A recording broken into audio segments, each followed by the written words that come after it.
So this evening in board development, there's just, oh, I didn't really need to tell. I don't need to. Got it down.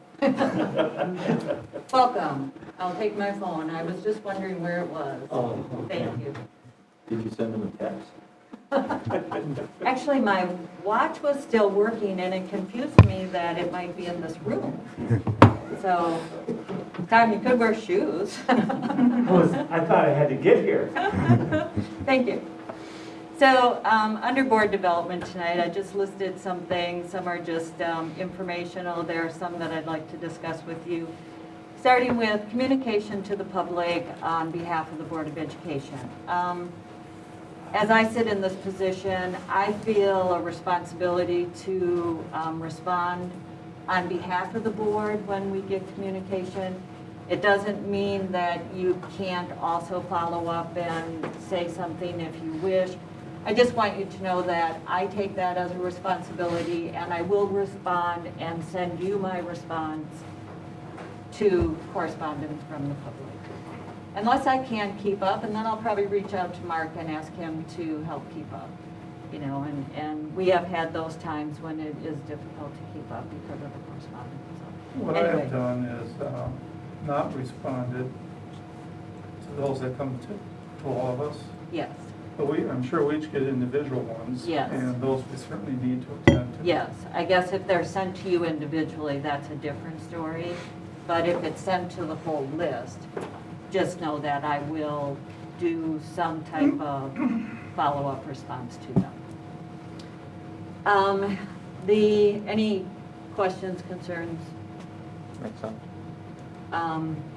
The second item is our DEI committee. I have had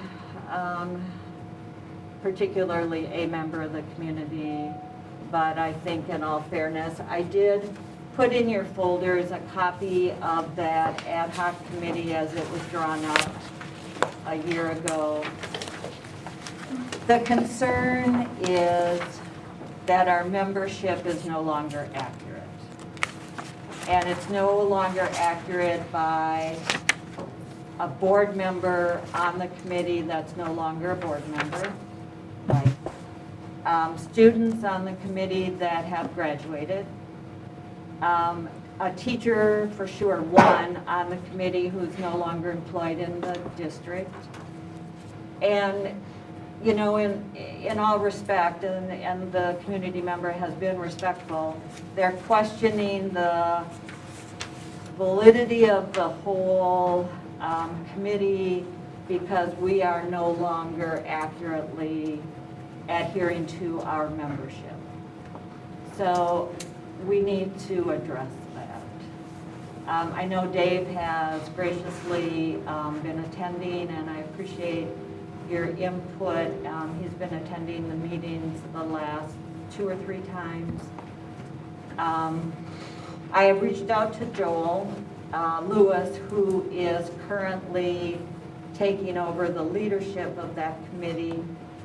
I have asked him if there is a time in their workload which would kind of conclude where we could pause and readdress membership, because it's ongoing work, and that's what makes it more difficult than many committees. You have people who have been there.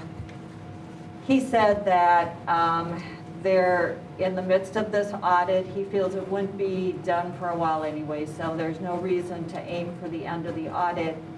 He kind of wanted to aim for the end of a reporting form that was going to be utilized by schools, and he wanted it ready for August to roll out as school is opening in September. So any incidents that might be of question, there was a particular form that it might be reported on. So the last time I talked to him, that was going to be kind of the time to pause once that reporting form was over. And then I think we need to address this membership issue that we are no longer adhering to, and you know, but in addressing this, we have to go through an application process. We need to find new students. I mean, this is substantial, I mean, some time needs to be put in.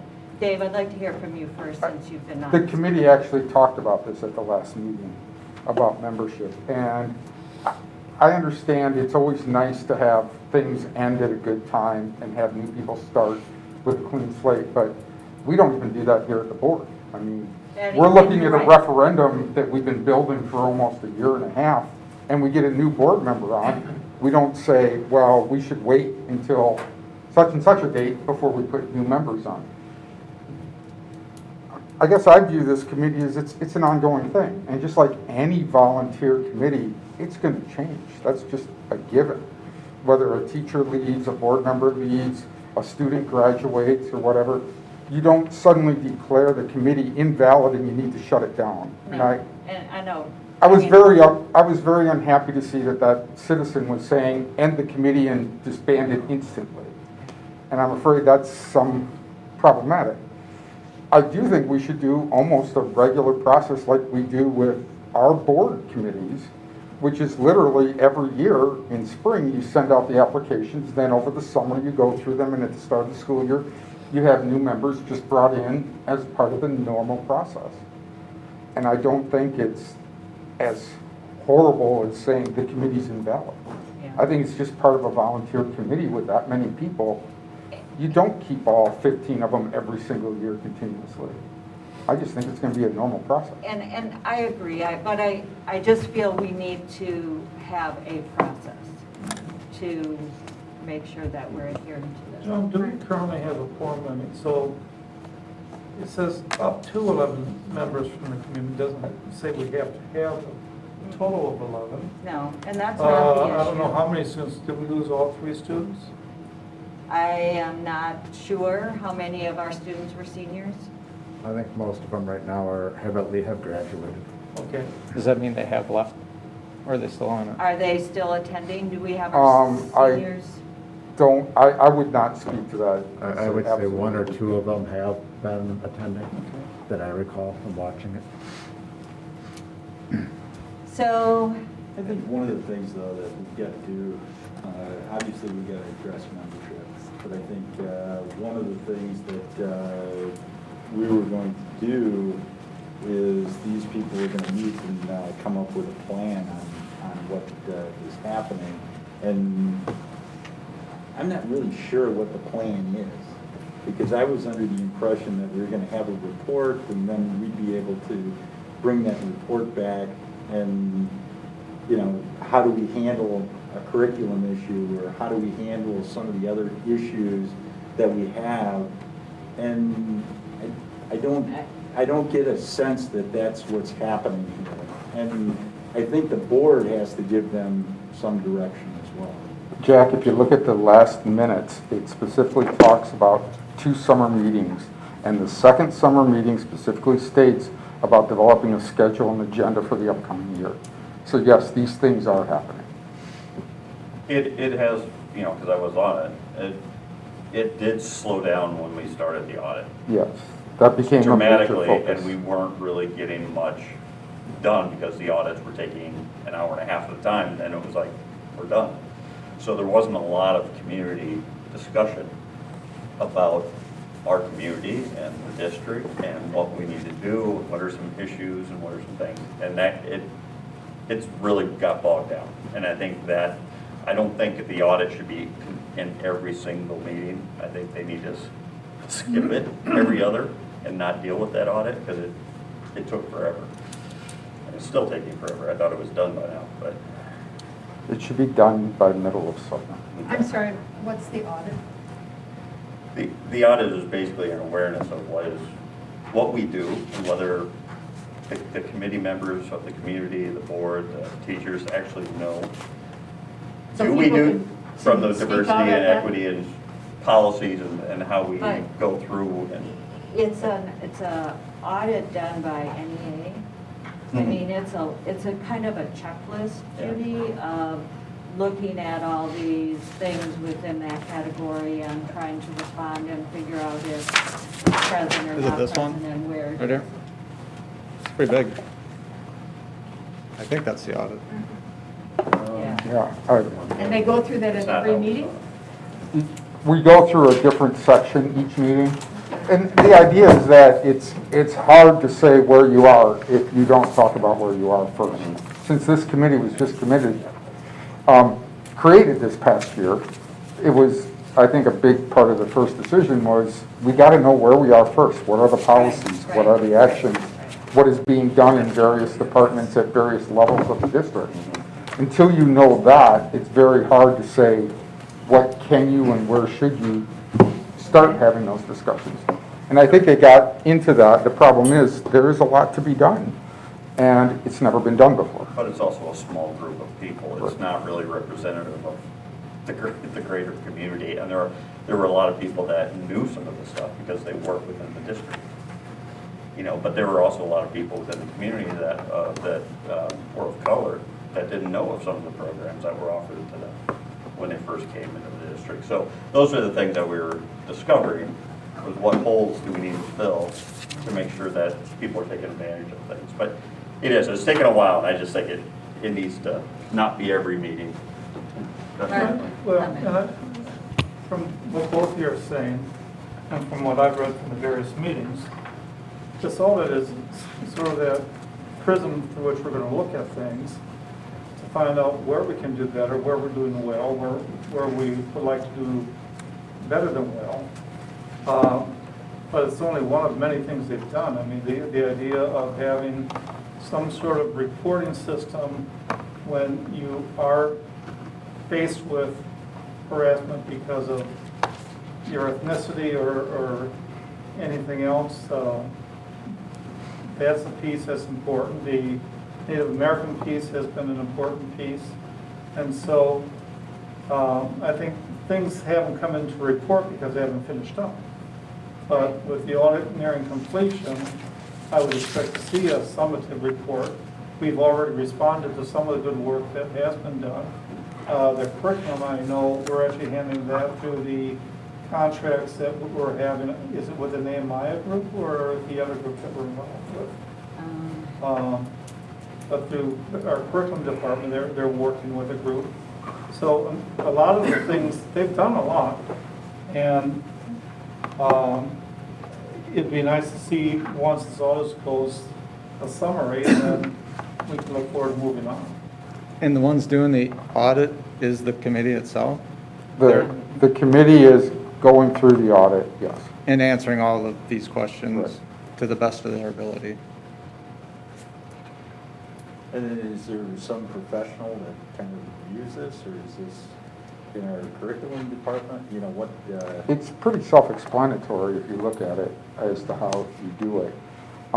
And Tim Shell is obviously on the committee, and I'm sure there'll be, his input is obviously very serious, especially on the policy end and actual actions within various groups within the school district. So that is in there.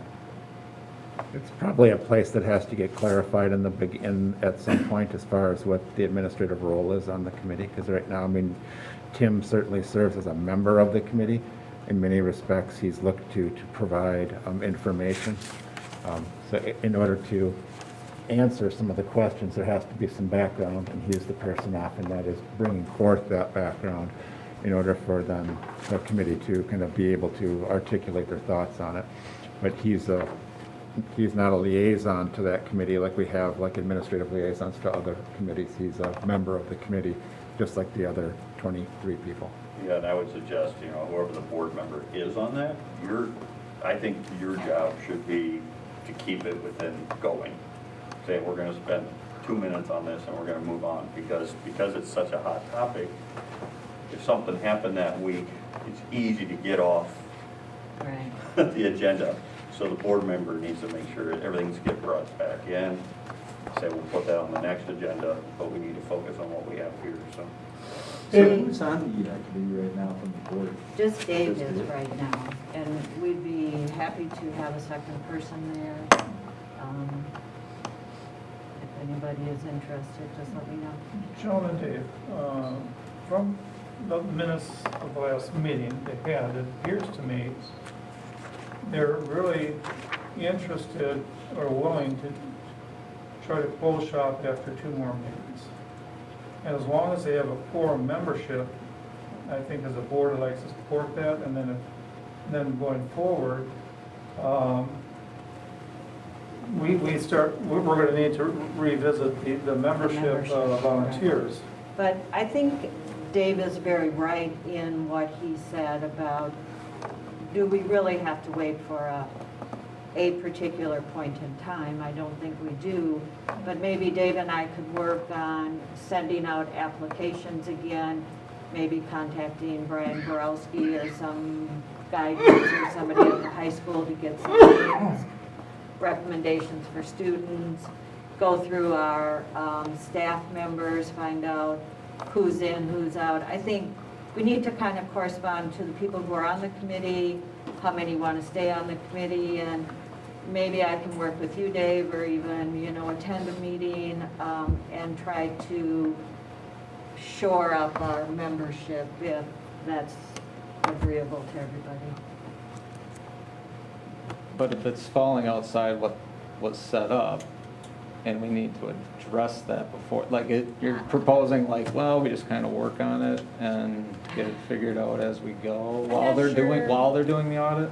I don't know if it's falling outside of what they were proposed to do. As they went through this list, basically you don't know until you know your shortcomings. And, I think the committee decided that going through a full audit of practices in our district is probably the most complete way to figure out what you don't know yet. Some of the things on equity and inclusion, you've been doing things the same way for 30 years, maybe it isn't the best practice. And I think they found out they have to examine all of our current practices to even figure out where we should improve and what we should be changing. So I feel the audit is very valid. It takes a long time, much longer than just, what do you think? I think it's a systematic way to look at what we should be working on. Mark? And when I look at number 7, it says they do this work within 12 to 18 months. We're looking at calling in the first group to kind of halt things after the second meeting. We could do that. And then in the meantime, replace the committee members that have left. And so starting September, they're back on track. And Yeah, because they've probably only been meeting 9 months. Yeah, we started in, I believe, in September. And Yeah. they've all been Zoom. Have you talked at all about going to in-person meetings? Yes, the summer meetings, I'm not sure if they put it in here, we did discuss about having the second one in person.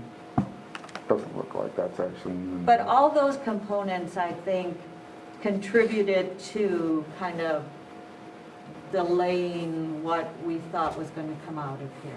And it is an ad hoc committee that is kind of, finding its way.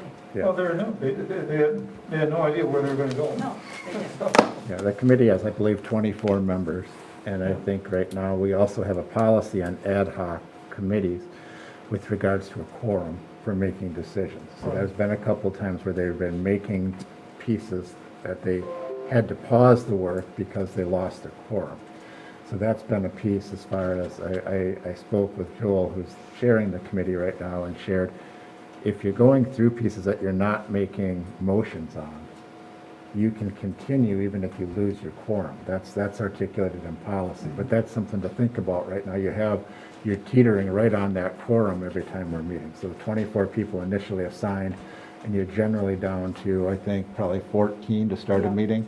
And then by the time, there are times throughout the meeting, then the hour and a half, 2 hours that they meet, that they drop below, down to 12, 11, 10, somewhere in there. So I do think, That if has we to be could addressed. work on the membership, Dave, and try to help refocus what's going on with that committee. The ad hoc medical advisory committee met on the 8th. They are scheduled to meet again in August, and after that meeting, that committee actually may be done with what we need them to be doing. So that's all we needed to talk about there. Then we have the parent survey results. So the really great thing is we had almost 550 people respond to that survey.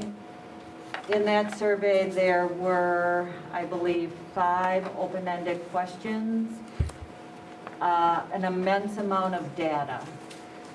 So this is a thought I had to make that, to make that data meaningful but manageable. Like we do our listening sessions, we don't all attend all of them, but we summarize and give notes to the whole board on all of it. So we get a summary instead of having to, actually go to our 6 listening sessions. Would it make sense to divide up our 550 responses by 7, which give us each about 78 people? Look at that number of responses, make notes about generally positive, generally negative, and, most importantly, anything that we should address either as an actionable item or just as a discussion item or as an awareness item. And just kind of make a summary of your allotted group and do that over the next month and come back with a summary of that group of responses instead of trying to go through 550 responses. Just a thought to make it manageable but meaningful. Come back with a verbal, or No. come back with, put it on a Google Doc or Just something? a- written Build summary. on. A written summary, Okay. like we do for our listening sessions. You write up a page, this is kind of what happened, make some notes while you're reading them. Great idea. There are some really great ideas. I've read through some of them and I'm going, that's a really great idea. Those great ideas, I think we should be sure we bring back to the group. I personally kind of like the, litmus paper of, this is more positive than negative, and anyway, Yeah, I'm good with that. if everybody is okay with that, I will send you kind of where you should start in that document. So Annie has worked really hard with me because first she thought it could only be done by question.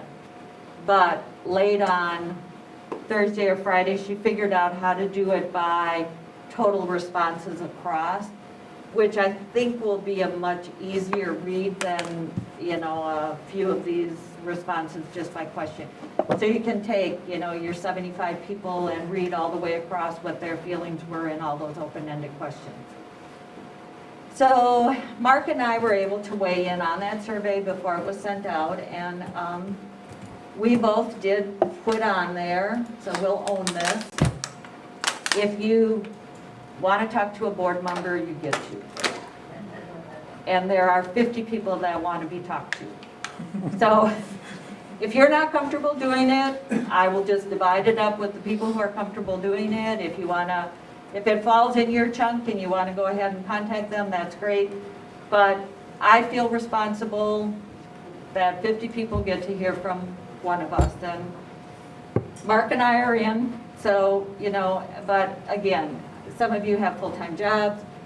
Ted, you weren't even here for our decisions last year. I don't want to put this burden on you if you're not comfortable.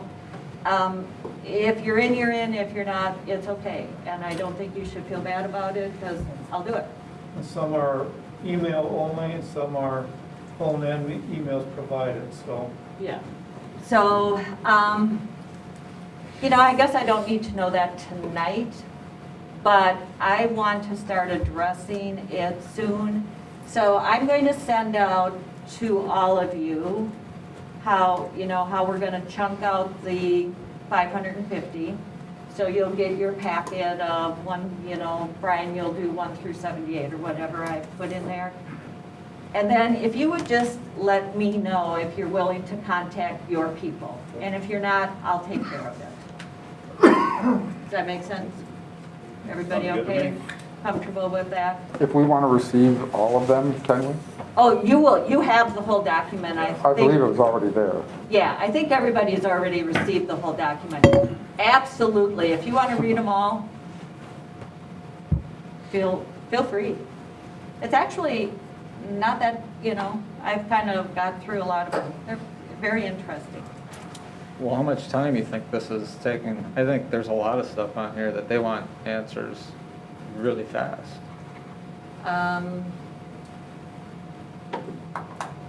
I don't think it can drag out, I guess is. So this is mostly, I think, a reflection of what we've done and where we're going. So I guess I feel okay for us to take a month to look at where we've been and where we're going. I mean, I'm hoping that we can come with our summaries at our July meeting. So that would give you 4 weeks to get this done. And if there's something more urgent than that, I guess I haven't read that. But, I mean, I don't discount that. But when we're looking at making plans for fall, I feel that our July meeting is still pretty timely. And it is a lot of content. Well, with my first 78, if there's people that want contact right now, I'll contact them Yeah. right away, as soon as I hit their When you hit them. question. That's I how. won't wait. That's how I feel I will. Because And that's how I I don't do- have time to sit and do 78 in a row, so. Right. It's just getting it to that one, I'll just make the call. Yeah. So. And if you're each willing to do that, great, but again, if you are not comfortable doing that, please, I will make the contacts in your group, or Mark, or somebody will make the contacts from those groups. All right? Just an update on our July meeting. Dan Mallon is going to be attending. He's going to be here at 5:30 to talk about our open meeting law, open record law. He's a member of our community, and he will address any questions you have. So if you have questions in those categories, please, provide those or bring those with you, and I look forward to seeing him in July.